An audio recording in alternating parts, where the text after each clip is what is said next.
More than 5 months from now, that could be the next time we see the suspect now accused of killing 4 University of Idaho students in November. KREM 2 was in the courtroom this morning when the judge set Brian Koberger's preliminary hearing for Monday, June 26. Now, typically in Idaho, the preliminary hearing has to happen within 2 weeks of the first appearance. However, in this case, the suspect waived his right to a speedy preliminary hearing to give his attorneys time to review the information in this case. The judge reserved the entire week of June 26 for the presentation of evidence, which is what a preliminary hearing is. So that evidence is what Moscow PD outlined in the arrest affidavit that the courts released just last week. After that preliminary hearing will be the arraignment, and that is when the suspect will either plead guilty or not guilty.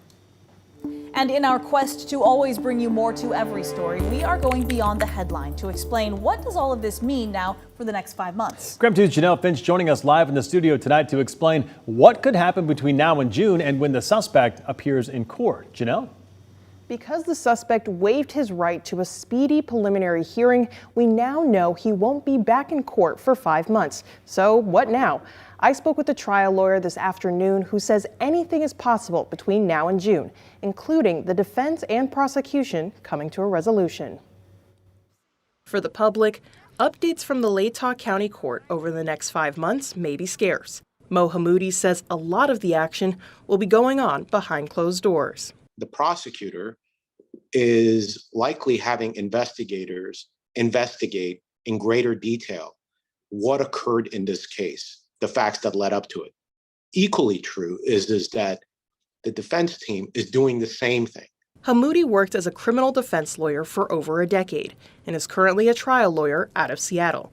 He says it's unusual to see a preliminary hearing scheduled so far out. It does jump out at me. It indicates to me that they're negotiating, and it indicates to me that this is a very serious case.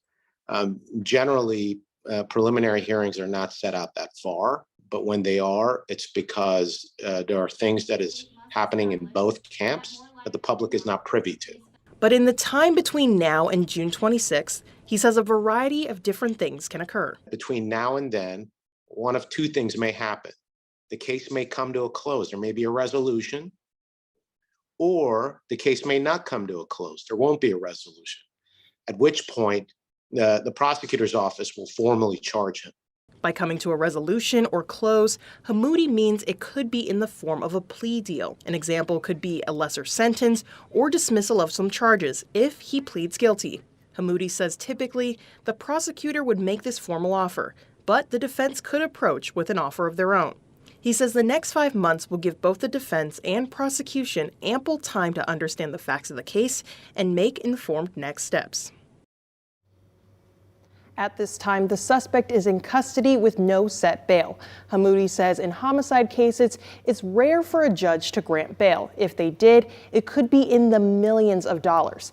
Based on this case so far, Hammoudi does not believe a bail will be set or granted. In the studio, Janelle Finch, KREM 2 News.